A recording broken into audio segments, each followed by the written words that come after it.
heads coming off as a representation of sudden death.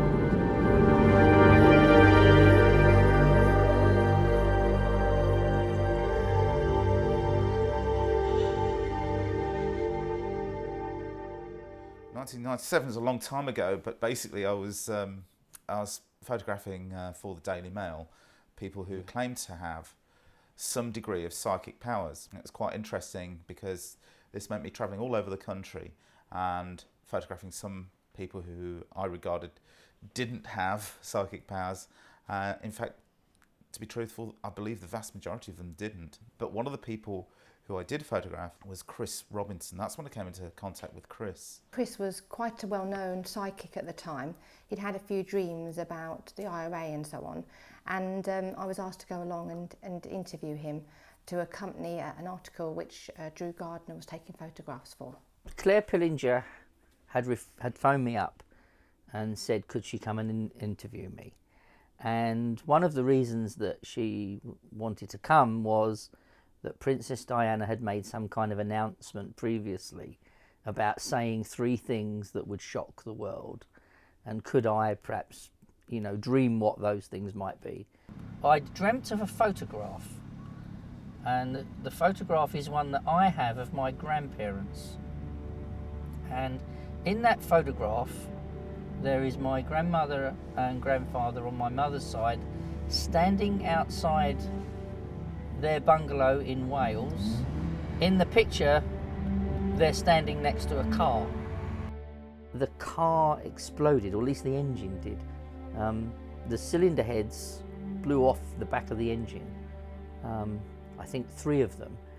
But I was looking at 2 of the cylinder pots. The phone rang, and it was Chris. He said, I had this dream about these 2 heads fly off. It's almost like an explosion. 2 heads fly off. And he said, I don't know what it means. He looked through his dreams notes, and he also talked about Wales. He was adamant that Wales, a place that he used to go to when he was younger, featured very prominently in his dream. Outside my nan's house, I have my Hillman imp, Trevor, and I'm told that Trevor is all right. And I asked who Trevor was, and he really didn't have a clue, but he just kept saying that Trevor was all right, 2 heads of families were going to die, and Wales was so prominent. Although I didn't realise the full significance at the time, my nickname for that car is Trevor. And of course Trevor was the bodyguard who survived. Interesting.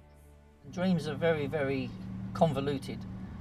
But in this dream, we moved from the photograph to the car, to Wales, to the car exploding. At the time, I just found it quite a strange dream. I didn't know what he was talking about. This illustrates that Chris doesn't know what he's dreaming. He gets information, he's disturbed by it, but he doesn't know what it is. And he then has to make an interpretation from it.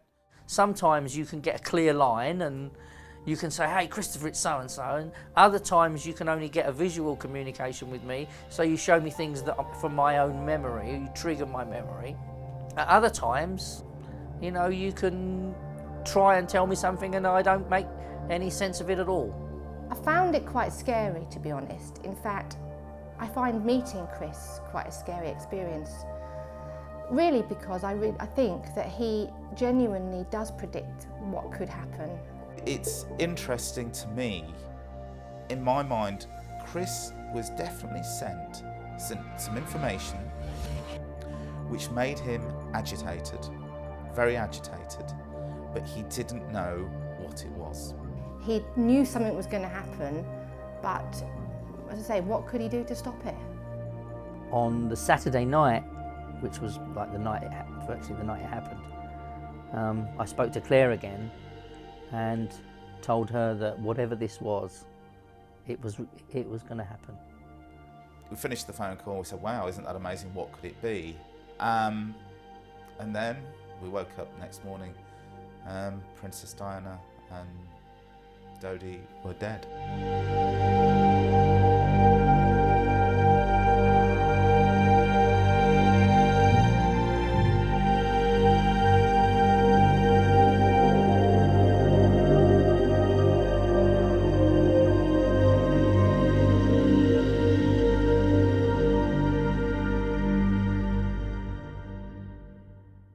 I found it quite scary. I also found it fascinating. I was desperate to talk to Chris again that week. I went to see him. I wanted to find out what else he was dreaming. And that's when he had a second dream about Diana being buried on an island surrounded by water, but she wasn't really there. Even